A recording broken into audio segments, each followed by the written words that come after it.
Bruchim habaim. Or as we say here in Atlanta, welcome y'all. Woo! That was not as... Welcome y'all. On behalf of the RA leadership, Rabbi Shalom Lewis, our convention chair, all of my Atlanta colleagues and convention committee members, and all of our hardworking RA staff, who deserve a million thanks, and myself, Joshua Heller, convention co-chair, I want to welcome you to Atlanta, Georgia for the 2012 Rabbinical Assembly Convention.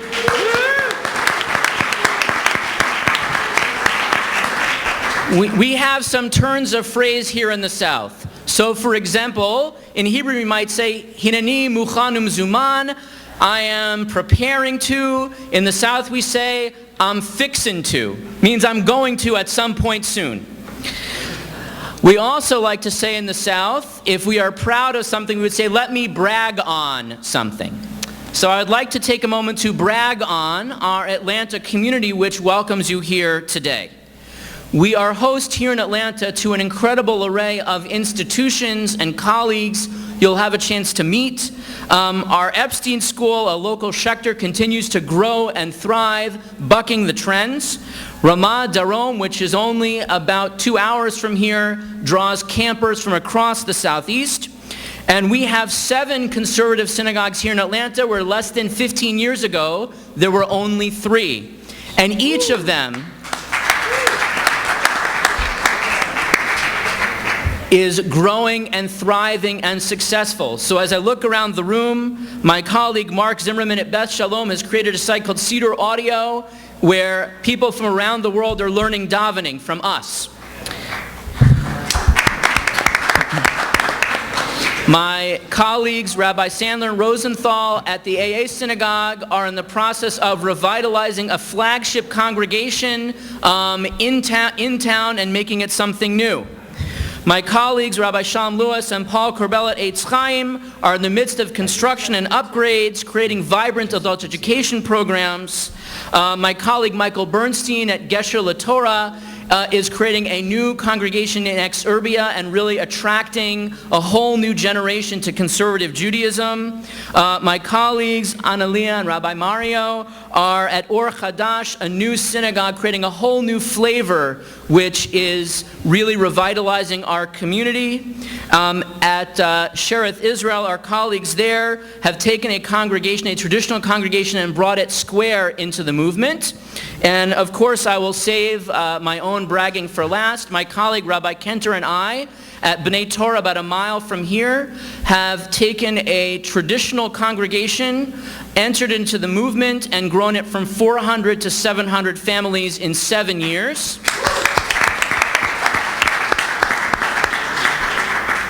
And we believe that all of the things that our colleagues have accomplished here in Atlanta are things that we can share and use to continue to grow our rabbinates and our movements. Our community is also marked by wonderful collaborations, a joint slichot program among the 7 congregations and our school and United Synagogue. Also partnerships with JTS. We are also blessed with non-congregational colleagues who are seen in our community as educators, as innovators, as teachers. I'd like to hope that some of that strength, some of that vitality will come here to our convention. As you know, we are welcoming our Vice President Joe Biden here to convention. Yair Lapid, who is a rising star in Israeli journalism and politics, will be with us. We have many gifted teachers and scholars, the best of our movement worldwide and the best of Atlanta, who will be teaching us. Also, this will be a convention where we will encounter a different kind of conversation. This will not be just about the sage on the stage. This will be about opportunities for real conversation and for many different voices, despite what you may see right now. That this will be an opportunity for many different types of conversation and many voices to be heard.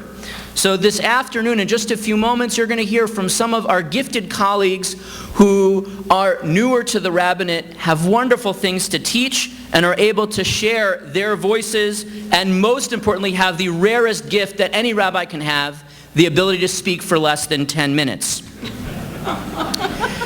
The Torah portion that we read this week, Emor, speaks Emor al Kohanim. I guess if you were in Israel, you heard it a week and a half ago.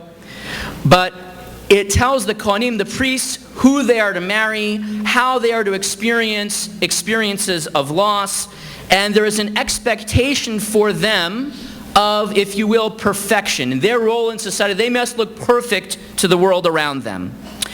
My guess is that many of us have taught these texts a dozen times in a dozen different ways.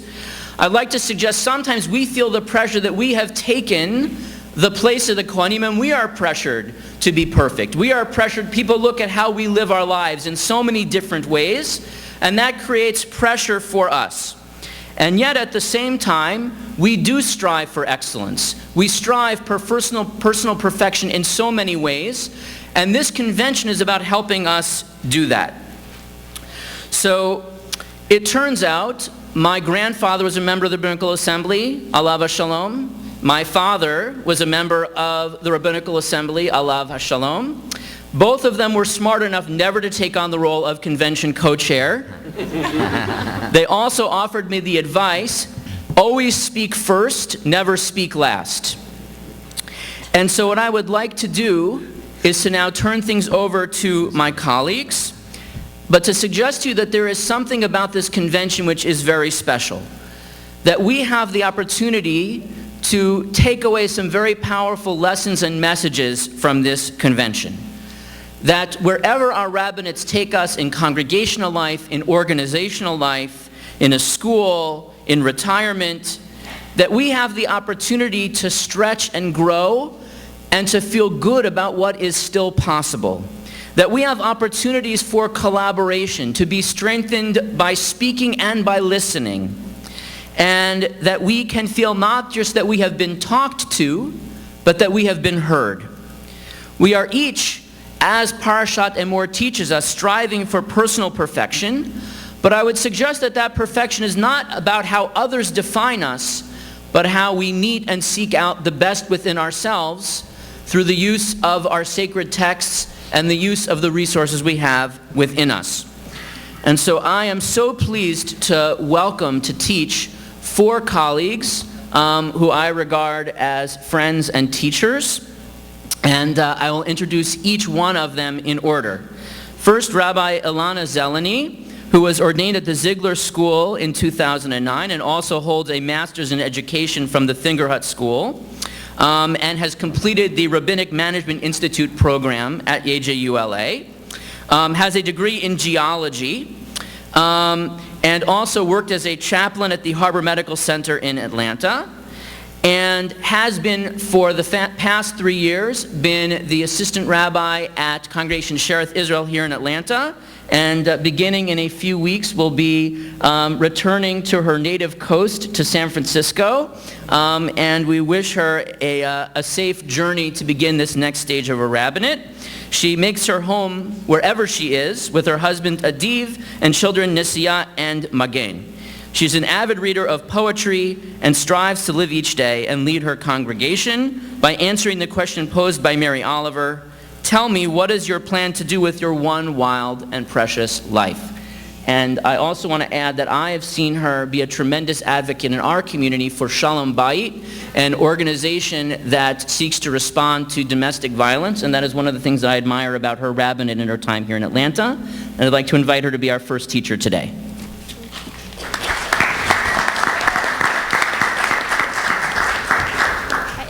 Is the microphone close enough? Can you hear me?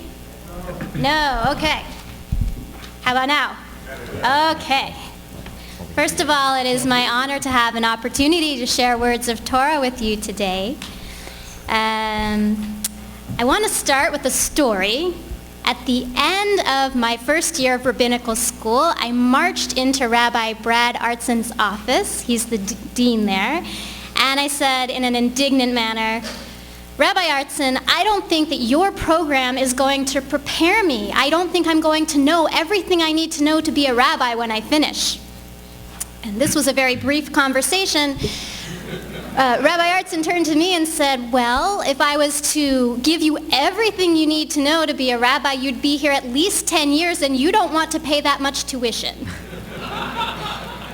And he made a suggestion that if I wanted other forms of education, I needed to empower myself to supplement the education I was receiving, which inspired me to enroll in CPE, Clinical Pastoral Education, to grow in my chaplaincy skills. And I ended up at Harborview Medical Center in Seattle for my first round of CPE, and one morning I was zipping back and forth through the lobby, and I kept seeing the same gentleman, and he was very distinctive. He was tall and big and had the biker jacket and the tattoos and the piercings and the beard and every time that I passed through the lobby, he seemed to be getting more and more agitated about something. So I went up to him and I said, "Excuse me, it seems like maybe you could use some help." And he was so frustrated at that point that he screamed at the top of his lungs, "I can't find the blankety-blank STD clinic!" And the traffic in the lobby stopped, and I looked at him and I said, "Well, I've been there many times. I can show you where it is." And because of course, where do you put this clinic? You just want to give a clear message to people who've acquired an STD exactly where they can find their treatment, in the basement after a labyrinth of corridors, right? So I'm showing him the way, and as we're walking, he's really angry. And he's telling me the story about his blankety-blank girlfriend. But as we keep moving towards the clinic, his anger turns to fear, because he's about to take a test that's going to tell him whether he has a terminal disease. And by the time we get to the door of the clinic, he's silent and he stops. And I ask him if he'd like me to go in with him and keep him company while he does this. And he thinks about it and he says no. And he walks through the door and I never see him again. And I had this feeling that I wanted to leave him with something to take with him into this test, some words of Torah. And because I'm a Jew and we have very fixed liturgy, it didn't come trippingly to the tongue like it did for my Christian colleagues to pray with him in that moment. But I went back to my group and I asked them what they would have suggested. And one of my Christian colleagues said, "What about Psalm 147? Something I've prayed in Psuke de Zimra many, many times, but I hadn't noticed the beauty of the verse, right? Harofei l'shvurei lev u'mechabesh la'atzvotam, monei mispar l'kochavim, l'chulam shemot yikra." God heals the brokenhearted and binds up their wounds. He numbers the stars and he knows each by name. Well, 3 years into the rabbinate, I am still not convinced that I know everything I should know to be a good rabbi, but this verse is very helpful to me. Here's what I do know 3 years out in the rabbinate. I have emerged at a time when the Jewish community seems to be breaking down. I work at an institution where we have financial troubles and board troubles and staffing troubles and programming troubles and vision troubles, right, you name it. I'm starting at a new institution which seems to have similar challenges. And when I participated in the Rabbinic Management Institute to try to get a sense of what I can do to help, I remember walking into the first meeting feeling a little bit cautious or maybe ashamed that it was my fault or somehow I was perpetuating these problems in the community. And within 10 minutes, all of the colleagues in the room were talking about the institutions they work in that have financial troubles and leadership troubles, and you get the picture. But I think this psalm talks to us about an approach we can use to try to address some of these issues. Ibn Ezra talks about the phrase brokenhearted, and he says, why are they brokenhearted? They're mourning Jerusalem. Right? He gets this from the previous line, which talks about Jerusalem. And so many times in my rabbinate, I've come across people who are really mourning for a community that used to be whether it actually existed or not, they'll say, oh, when Rabbi so-and-so was the rabbi here, or back at my shul in the city I was at before I came here, or when I was growing up, it was like this. And whether that mourning is over something that was actual or perceived in their mind, until I've addressed their mourning and their longing for something that used to be, it's very hard for me to invite them forward into our present community. Binds up their wounds has two translations according to Mitzudat David. He says, it could mean that you put a bandage on the wound, right? You supply something that the person who's hurting doesn't have, and you support them in their healing. Or it could mean that you take their wound away from them entirely. And there have been many, many times when people have marched into my office asking for me to fix something now. And I've been learning to say, I'm going to help you fix it. So 2 mothers approached me in my congregation, and they were upset that we didn't have more programming for families with young children. And they wanted me to create something for Friday nights. And we had quite a dialogue about, great, what is it you want to create? No, Rabbi, we want you to, make a program. And what I explained to them is I felt that the program would have much more viability if they put their hearts into it, because they were the ones that were passionate about the program. And I talked about the ways I could introduce them to other parents that could help, and I would help them create the service, and I would show up and conduct the service, but that they needed to take ownership of the program. I wasn't going to simply remove their pain and take over things. I was going to give them the tools that they needed to bind up this wound. Number the stars and knows each by name. Well, Mitzudat David says, that's not surprising. God created the stars. Of course he knows how many there are, and of course he knows each of their names. But what he thinks it means is that God chose a suiting name, a fitting name for each star. And I think about the individual members of my congregation, the kind of annoying one. He knows or she knows almost as much as a rabbi and shows up at every event and puts in all of their energy, yet somehow just manages to rub everyone the wrong way.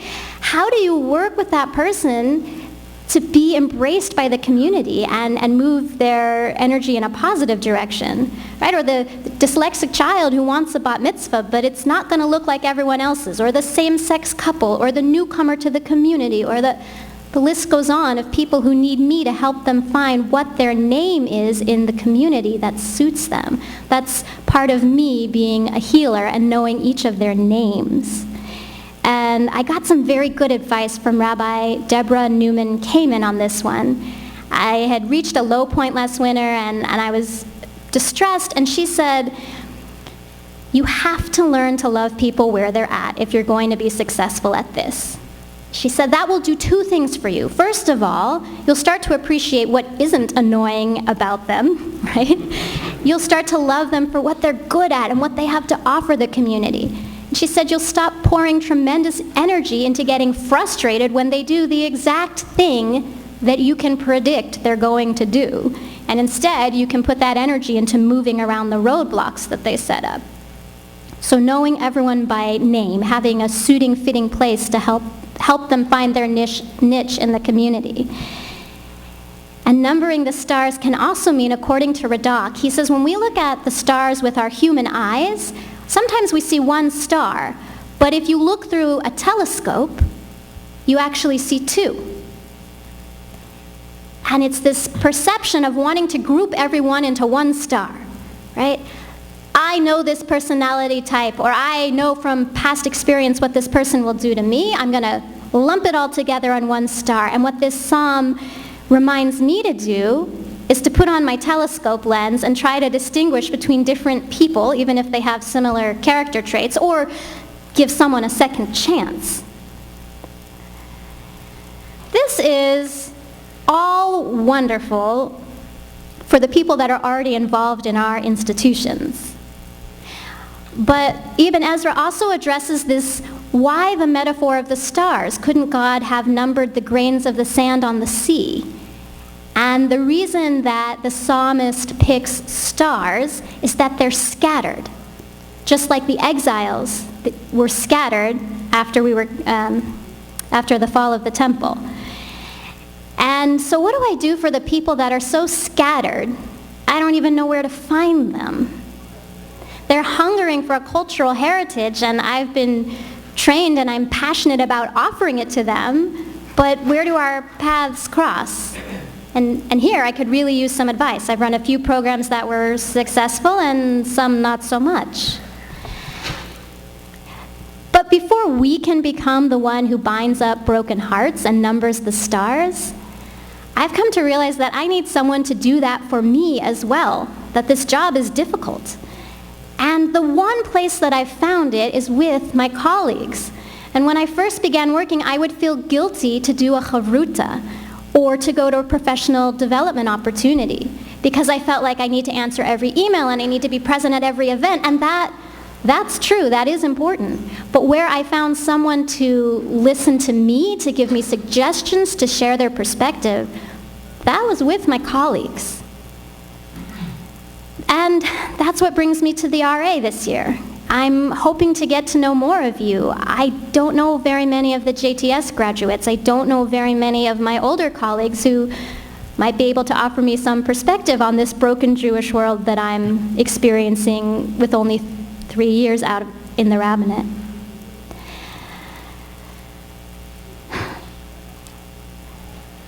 הרופא לשבורי לב ומחבש לעצבותם, מונה מספר לכוכבים, לכולם שמות יקרא.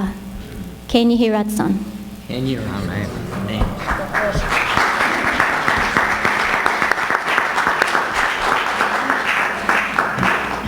Thank you. Our next teacher, Rabbi David Baum, has served as rabbinic leader of Congregation Sharei Kodesh since the summer of 2009. Graduating from the Rabbinical School at the Jewish Theological Seminary and receiving a master's in Jewish education from the Davidson School at the same time. He was born and raised in South Florida, attending conservative synagogues in Miami and Plantation, was president of his USY chapter, took leadership roles in University of Florida Hillel and with Koach, was a staffer at Ramad Darom, and eventually was a student rabbi in Norwalk, Connecticut, and had the privilege of being the Fitzgerald Rebbe, the rabbi of a congregation. Many of you have had that role. Fitzgerald, Georgia. And also worked with Jewish Funds for Justice and Interfaith Worker Justice. And he enjoys traveling, journaling, photography, and fervently following his favorite South Florida sports teams. He is married to Alyssa and has Avram, Avi Baum, and I think this bio is out of date. There's one more. Harrison. Yeah. And he is currently secretary of the Palm Beach Board of Rabbis, and it is my privilege to introduce him as our next teacher. So thank you very much. I'm really, when Josh emailed me to be part of this panel, I didn't know what to say. Thank you very much. I don't know what I'm doing here, but let's begin. I think this room is, by the way, my son, I have a new son, Harrison. He's 10 weeks old, and I haven't slept in 2 months. So if I don't make sense, that's why. I think this room is actually a metaphor for why this text is so important. If you look up front, there's no one sitting here, of course, like any good shul. All the chairs are faced towards us. You're waiting to hear Torah from us, or from one person. And here's where we begin. So, I'll start with a very quick story. Actually, I'm going to time this, so hopefully I can keep to 10 minutes. I was doing this very long. I was at so I officiated. We had a bat mitzvah yesterday, a big bat mitzvah, and the grandfather of the bat mitzvah, I was talking with him during picture time on Friday. All of you love that, I'm sure. And he said, he's a bigwig in the Federation, in the Jewish Agency in Israel, and he said, Rabbi, my main concern is Jewish continuity. That's all that matters, is Jewish continuity. He's a man in his late 60s, early 70s. And I thought about that, and I think that this has been for the last, 20 years, the call of the Jewish community, the organized Jewish community. And I want to say that continuity, yes, is important, but the greatest challenge we have is a challenge of relationship. And that's what I want to talk about today, is relationship. And the idea of Torah and relationship and between each other as well. So, the text is from the Bavli, from Bava Metzia, and it begins with Reish Lakish, the very famous Reish Lakish, and he's going and he's marking graves, and he really wants to find the grave of Rabbi Chia, but he can't find it. And it's hidden from him, and he thinks it's because he's inadequate. And he calls out to God, "Did I not debate the Torah as Rabbi Chia did?" And then God speaks back to him. And he says, "Yes, you did." And I'm paraphrasing here. You could look at the text. "You did, but you didn't spread it as he did." So, now we got to know the story. It goes into the story of Rabbi Hanina and Rabbi Chia and this dispute that they had between each other. So the question is, if heaven forbid, chas v'chalila, Torah were forgotten in Israel, how would you bring it back? And Rabbi Hanina says, you know what? I would argue it back into its existence. I would just do it by, I guess, I would interpret it as, he says, pilpul. I would say in modern terms, maybe giving a sermon. That's how I would bring it back. I would give the most powerful sermon that I could give, and that would bring it back. Okay. Rabbi Chia says, I'm going to give you a different answer. And it's not what would I do, but this is what I did, and it's proven, and this is what I did. So he says, what I would do, or what I did, is that I sowed flax, and then I waited for them to grow, and then I made nets out of the flax. And then from there, I trapped a deer. And with that deer, I slaughtered it. I gave the flesh to orphans and widows, to poor people. And with the skin, I wrote a Sefer Torah. And then I went to this town, which contained no teachers, and I taught the 5 books to 5 children. And then he taught the 6 orders of Mishnah to 6 children. And then I said to them, until I return, I want you to teach other people the 5 books of Moses and the Mishnah. And then he says, and this is how I preserved the Torah from being forgotten in Israel. And as we know, Rabbi Chia is this great rabbi, and we all have different reasons why, but the Talmud here says the reason why he's the greatest rabbi, and Rabbi says it, is because of this act that he did to bring Torah back into the world. So the question is, how do we look at this? Now, Rabbi Hanina's, like I said, you could look at it in different ways. Maybe he was he could say, I'm going to argue it back into his existence from studying it, looking at different manuscripts. I don't know. I like to say the traditional kind of sermon, the very frontal view, like what I'm doing right now. I usually like to teach this text, by the way, in circles and talking to everyone about it. But Rabbi Chia has a 9-step plan. And let me just ask you, how fast would Rabbi Hanina's plan take? How fast would it take? Raise your hand. Someone tell me. How fast? Years. No, Rabbi Hanina, the first one. About 15 minutes. Like 15 minutes, right? If you're lucky. If you're lucky. High holiday, 25 minutes.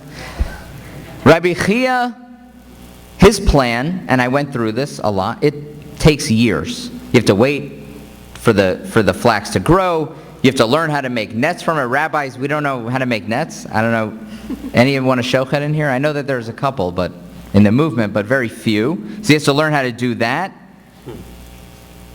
And then he has to be a sofer. That's also not an easy thing. There's a lot of learning that goes into it. But what I like most about this text is that it's both learning and action together. That it's not just one. And if any of us in here can master one of these steps, I think we would be great Rebbeim. But he does them all. And he teaches others. That he brings the connection to other students. And the most amazing thing, and I'll share, when I came back from Israel my third year. It was my fourth year of rabbinical school, and you ask that question because you're coming up close to the end, and you're like, what am I going to do with my rabbinate? What type of rabbi am I going to be? Am I prepared? What else do I have to learn? And it was at that time that I met a woman named Jeannie Appelman, who works at the time for Jewish Philanthropy Justice. Josh mentioned it. There's a fellowship, cross-seminary fellowship run through JTS with HUC and Chovei Torah and JTS, where we learn about community organizing. And this gave me the passion, one of the passions for my rabbinate, about bringing it to the people, but not only that, but giving them the power to teach as well. I remember hearing a sermon once about the gentleman, it was a senior sermon, he held up a phone and he said, "I'm a Mac and we are PCs." That now, how could you tell you're a great rabbi? You would put the pin in the Talmud, and I could say that I could read any page and I can memorize it. Well, now all I have to do is do a search on Bar Ilan, and I can find every reference to where the word mayim is in our tradition. So it's not enough that we know stuff, and we can't hold it because knowledge is out there for everyone. We have to learn how to give people power to hold their own Torah and to spread it. And we have to build relationships. One of the things that, just being on this panel, I just have to say that through RTI, I met both Elana and Menachem and spent time learning from them, and I feel we know each other well. And we still talk on Facebook, and whenever we're at different conferences. I just met Ellen this year, so we'll work on it this week. But the power that we have now, because I have a relationship with them, it has a depth to Torah. One of the things that I like to do with my congregants is build relationships with them through one-to-one meetings, half-hour meetings, relational meetings. We ran a house meeting campaign in our shul where we met with like 70% of our shul. It was me and different board members. The power of spreading Torah, it works. It's amazing, but it takes time. So it took me 6 months. It took me 6 months to meet 70% of the congregation in these house meetings and hear their Torah that they have to share. But it's effective, and we've created more leaders through it. And the question of continuity, is the next generation going to be Torah scholars? Are they going to forget it? If we don't start with relationships, then it's not going to matter anymore. So I'm at 8 minutes, I think. So I'm going to end there. I'm going to transfer my time.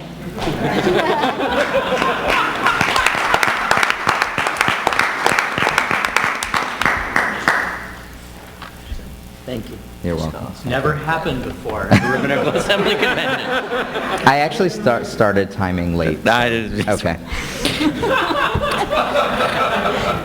Yeah. Want to introduce another colleague and friend, Rabbi Wolintz-Fields, a proud native of Brooklyn, New York.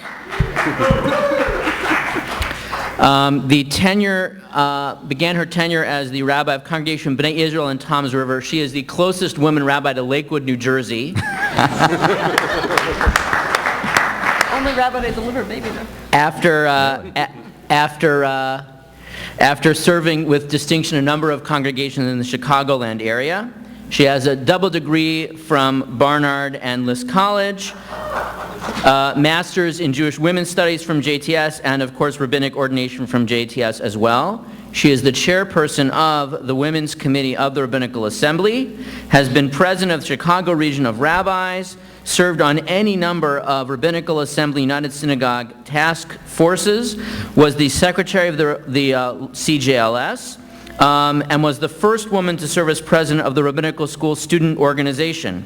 She was also the guest chaplain in the U.S. House of Representatives, delivering the opening address during a session of Congress.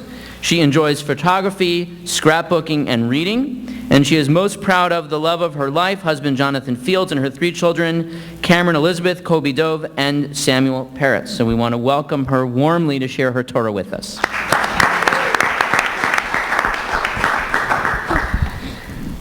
Thank you, Josh. Wasn't sure what he was going to say.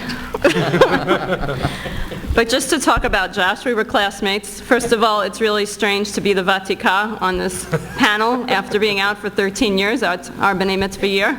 This is the longest I've seen Josh sit without walking around or without a computer.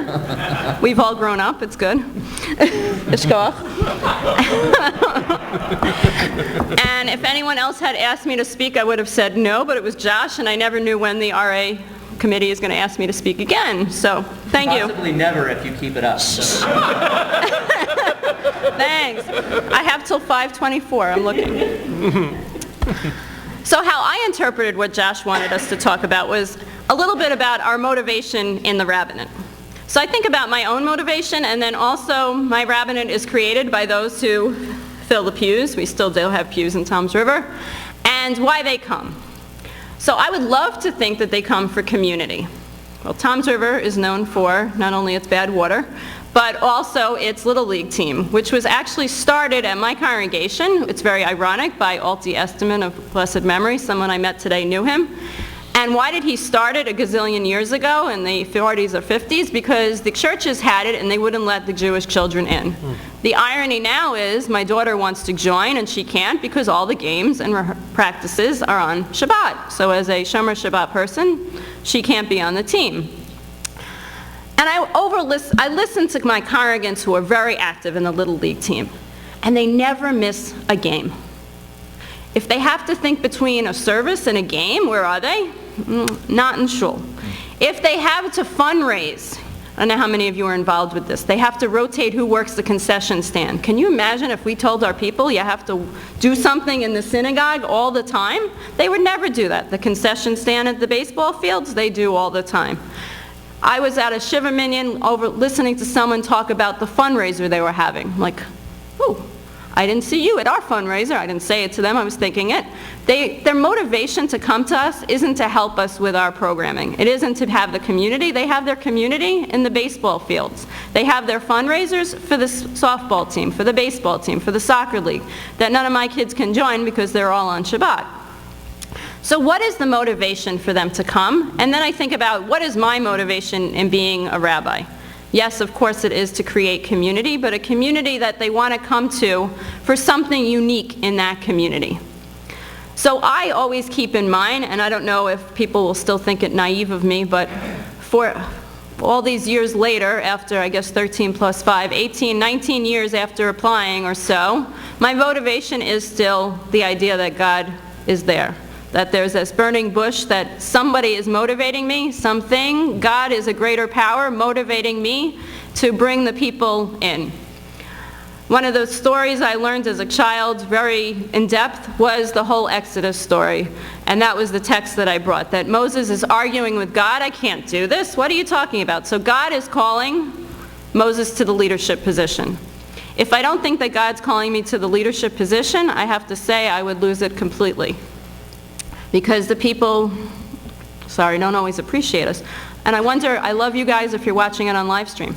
So,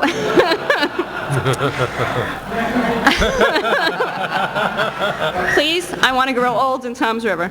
So, but they know that God is my motivator to be there in some way, even if I argue with God constantly, all the time.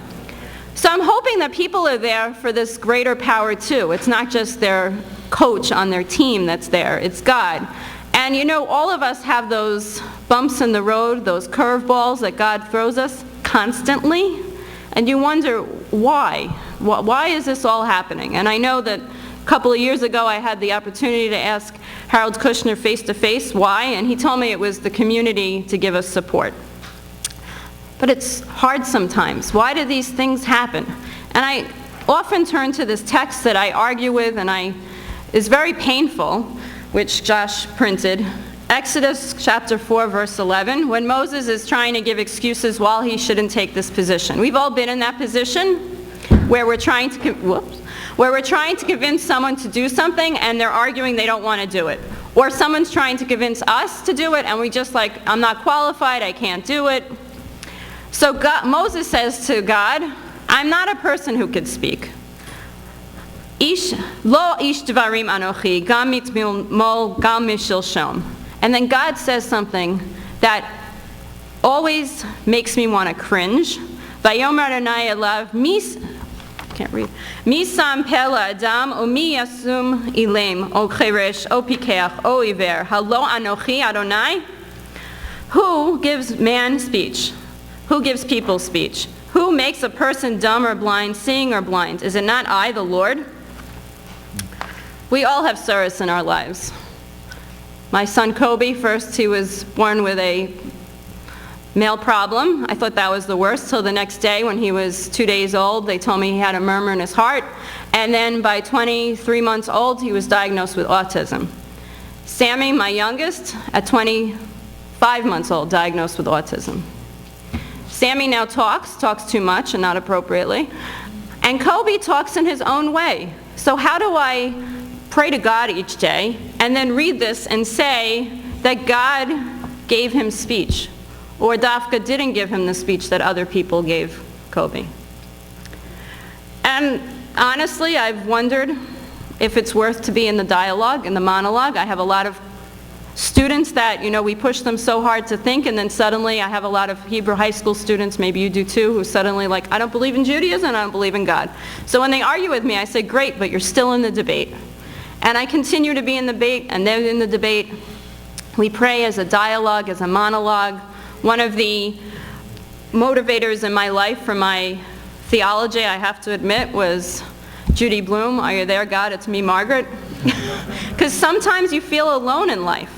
Our congregants feel alone, like they have nobody. But God's there. If either in the dialogue, the monologue, God might not give us the answers we want, but at least there's someone, something, God we can turn to. Some higher power, whatever that higher power is, that we can turn to see our purpose in life. To say, okay, you didn't give this child the speech pattern that everyone else does, but the beauty of him saying to me when he knows we're going to Israel, he thought I was leaving today for Israel, Mommy, there's synagogues in Israel? Who's the rabbi? He knows that Israel is connected to that. He might not speak like other 6-year-olds, but he has some speech. Did God give him that partial speech so that I can appreciate all the other things that he does that are different than the other kids, his quirkinesses that he does sometimes? It definitely gives me more of an appreciation and makes me appreciate my daughter incredibly much because she's a lot like her mother. She doesn't shut up. And and Sammy, we worried that he wouldn't speak, and now he says quite inappropriate things in school and in my school, at the synagogue. The rabbi's kid, can you imagine? The rabbi's human, actually. So God's there as the motivator in my life, hopefully the motivator in my congregant's life, whatever that personal God might be, to create a mission, a purpose in everyone's life. And I hope that all of us in the Rabbinical Assembly can keep God in the picture as well. When we're at the board meetings, I start every meeting for my congregation with a prayer to remind us that we're B'Tselem Elohim, in God's image. And so too, all of our children are created in God's image, whether they are like another child or they're a little quirky or different or on the spectrum, or we're perfect in each of our ways. And I hope that we can all keep God as our motivator and part of our mission statement in the rabbinate. Josh, thank you very much.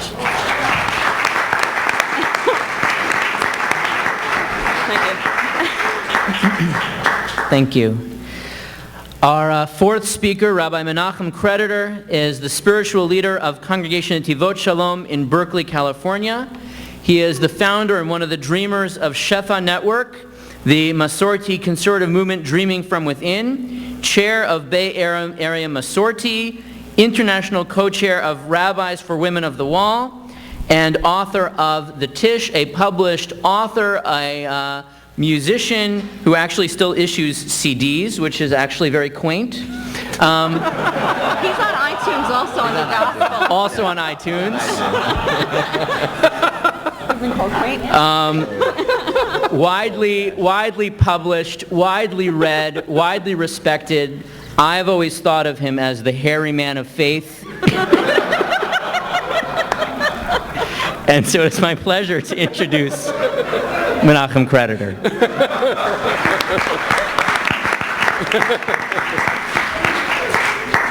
Thanks.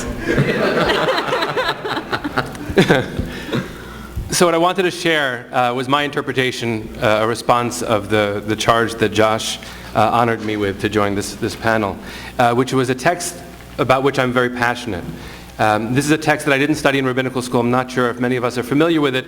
And because I have very little in the way of preparation skills, I didn't have a text sheet. But if you'd like to check on my blog or on Twitter or on Facebook, I posted them in reverse order. So if you feel like it, you can see a graphic of this book, which is called the Nefesh HaChaim. It was written by Rabbi Chaim of Volozhin. He died in 1821, and the book was published in 1824. And that tells you he never saw it see the light of day.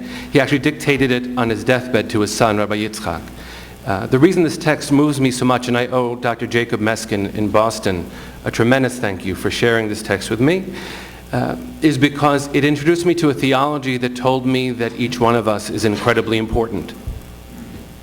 And frankly, growing up in a very invested Jewish home, I knew I mattered, but I didn't think about it as an urgency that the universe was calling me to fulfill. And Ellen said the word calling. This text allowed me to feel in a certain sense that I was called. And when I say a certain sense, I mean every fiber of my being. Rabbi Chaim of Volozhin was the primary disciple of the Vilna Gaon. And if you know one thing about the Vilna Gaon, you know that in the world of Vilna, there was a major battle being waged by the opponents, the Mitnagdim, against the Hasidim. The Vilna Gaon signed an excommunication ban in the 1780s. 100 rabbis signed this, excommunicating the Hasidim. Only one of his major disciples didn't sign it. It's Rabbi Chaim of Volozhin. And if you do a systemic analysis, as Rabbi Norman Lamb did, of the Nefesh HaChaim, you see something very interesting, even though it was authored by the one who became known as the major mitnaged, the major opponent of the Hasidim. He took the language of Shneir Zalman of Liadi, he took the language of the Tanya, and didn't reject it outright. He said, this must work because it's really appealing to a lot of people, and I'm going to do something with it. He founded a school that became known as the Yeshiva of Volozhin, which gave birth to a dynasty we know as the Soloveitchiks, and many others. And he wrote this book. So what I'd like to share is just a little bit of it. It's a few paragraphs from the first Sha'ar, the first gate, from Perek Daled, the 4th chapter, and just to frame it in terms of a little bit of where he went. He begins with quoting Rambam, saying, language is just language. If you want to talk about God, just don't talk. What could you possibly say? All language is metaphor. And then he proceeds to talk. Because we have something to say. And then he talks about specific words. It's interesting that you ended with B'Tselem Elohim, because he says, what does it mean to be created in the image of God? Image perhaps means something like, not exactly the same, but what does Elohim mean? And he quotes a classic understanding. Elohim means Baal HaKochot Kulam, a master of major power. We are created in the specific image of God, that mask of God, as Campbell would have said, that is an image of authority, power, and influence in the world. But we're different than God. God is not like us. We would build, let's say, a building out of wood, walk away from it, it would still exist. But God built this world, and if God stopped paying attention for a fraction of an instant, everything would disappear. So we have one job, one call, which is to keep God's attention, to keep open the Shefa in the world, to keep the flow of God's bounty alive and flowing, so that existence continues. And how do we do that? Torah. And now before I share the text, let me just ask you the question that occurs to me every time I open this book, and many times now that I don't. How does that feel? How does that feel, to feel the weight of all of existence on your shoulders? We know this both institutionally, but if we feel a call, we know it personally. And it is hard to sleep when we care as much as we do. And so what I'd like to read is from the 4th perek, from the first gate, the 4th chapter of the first gate of this book, because this is Rabbi Chaim's response. V'zot Torah ha'adam, kol ish Yisrael al yomar belibo chas v'shalom, ki ma'ani u'ma kochi lifol b'ma'asai hashvelim shum inyan ba'olam. This is the wisdom of every human being. How dare I say in my heart, God forbid, what do my deeds matter anyway? I'm not allowed to say that, says Rabbi Chaim. Omnam yavin v'yedav yikba b'machshavot libo. A person should have at the core of their hearts thoughts. Shekol pratei ma'asav v'diburav u'machshavotav lo kol eit varega lo it avidu chas v'shalom. No detail of my thoughts, of my words, of my deeds are lost. Nothing is lost. Chas v'shalom. God forbid. Umarabu ma'asav u'me'od gadlu v'ramu. And how incredible is a human action or a thought. Shekol achat ola kafi sharsha. Every one of them ascends according to its supernal root, right back to God. Lifol pilata begofhei meromim. Nothing is neutral. Everything has an impact. And if I worry about being overwhelmed about the universe's needs, I have to remember that I'm given a capacity to actually answer some of it. I am created, as Heschel said, in the image of God, a fraction of God's power at my disposal. Each one of us is that. This is where it gets even more beautiful. This is text 2 if you're following. A Jew should tremble knowing this stuff. So should everybody. That I am the microcosm of every power, of every universe, of every dimension. As it says later in the book, Shehein Hema HaKodesh v'Hamikdash Elyon, a human being is the temple. V'alev shel ha'adam, a human heart, emtsa'ita degufa, the core of my body, hu klaliyut hakol, that is where everything lives. Neged habeit kodshei kodashim, corresponding to the Holy of Holies, the core of the Yeshuv, Even Shtiyah, the place where you could drink forever. Kolel kol sharshei mekor hakdushot kamau. In a human heart is a hint of everything that exists. It is the Holy of Holies where the universe springs forth from. And if I feel overwhelmed because I feel the needs of the universe, perhaps it's because they're all rooted in my heart and I'm connected to every facet of it. And so just to close, this is text 3. And that's why it says, Vayitzer Adonai Elohim et ha'adam afar, vayipach be'apav nishmat chayim. That's why God created us out of the dust of the earth and breathed into us a Holy Spirit, a living Spirit. The name of the book, again, is Nefesh HaChaim. The author of the book is Rabbi Chaim of Volozhin. He believes that he is this, and he's calling upon every one of us as his students to believe it along with him, and to suspend your disbelief and actually feel that you're created in the image of God with some of God's power at your disposal. We are called Nefesh HaChaim because when the divine breath was breathed into us, we became a living spirit.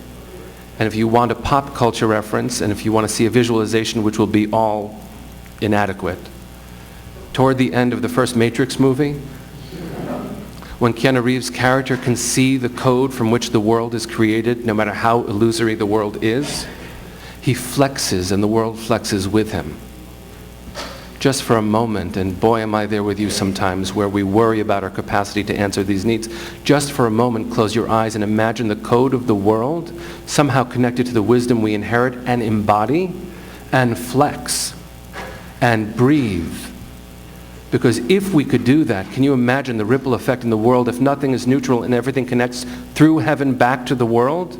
The impact we can have, and in fact, if you look at what we do, the impact we do have. And so when Josh said, what do you feel passionate about? Frankly, I feel passionate about everything. We all do. There's nothing we don't care about, and that is exhausting. But ain't it awesome to be rooted in God who cares with us and through us?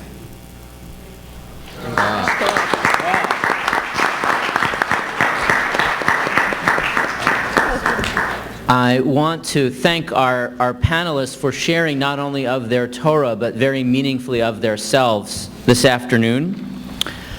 I mentioned earlier my own path to the rabbinate was a bit winding. My father, grandfather, and actually back a number of generations were all rabbis, so I knew that that was exactly what I did not want to do. And in fact, my father said, and I quote, "What kind of job is that for a nice Jewish boy?"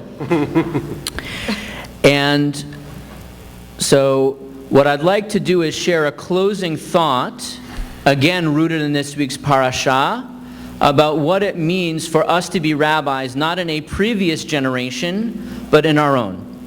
The parasha that is read this week, Emor, begins, Emor el Kohanim, speak to the Kohanim, and Vayikra Rabbah seizes upon that text, and the way that it gets to this teaching is very roundabout, takes us through the book of Shmuel, but ends up saying that in understanding this verse, we need to look to the teaching of Rabbi Yeshua de Sichnin, who says in the name of Rabbi Levi, Melamed she'erehu HaKadosh Baruch Hu l'Moshe, Dor Dor v'shoftav, Dor Dor u'malachav, Dor Dor v'chachamav, Dor Dor u'manhigav, Dor Dor u'mashnav, Dor Dor v'shotrav, Dor Dor u'farnasav, Dor Dor v'chomsav, Dor Dor v'gazlanav, Dor Dor u'nevi'av. That Moses was granted a vision of the kinds of leaders that would be encountered in each generation, including the leaders in Samuel's generation. And so there would be leaders of generations who would be judges, who would be kings, who would be wise, who would be leaders, who would be teachers of Mishnah, who would be bringers of order, those who would be leaders because there were those who were farnasav, who could finance, who could support a community, those who led the community through negative attributes, and finally those Dor Dor Nevi'av, those who were visionaries, who could see not only their own generation, but what the next generation would bring. What I would suggest to you is that we've heard here today is that Dor Dor V'Dorshav, that each generation has its own need for leadership, and that we are blessed as a rabbinical assembly with not only the need, but also with the resource of gifted leaders and teachers of every generation within our movement. We are blessed with those who bring the ability to bring order and to seek justice. We are blessed with those with the ability to exercise leadership. We are blessed with those who have wisdom. We are blessed with those who are teachers of text. We are blessed with those who are bringers of order. We are blessed with those who know how to lead by cutting corners. And we are blessed with those who lead with vision. And so my hope is that each of the visions that we have heard today lead us to be the rabbis who we can be. We have heard from 4 of my dear colleagues what makes them tick, what leads them to get up every day and to go into the fray of what it means to be a rabbi. And each of us knows what that is in our own lives. And we are now blessed with something to take with us, a little tzedala derech to put in our pocket, how we can be nevi'im, how we can know how to be leaders for our generations going forward. Thank you for joining us at the beginning, the opening program of this convention.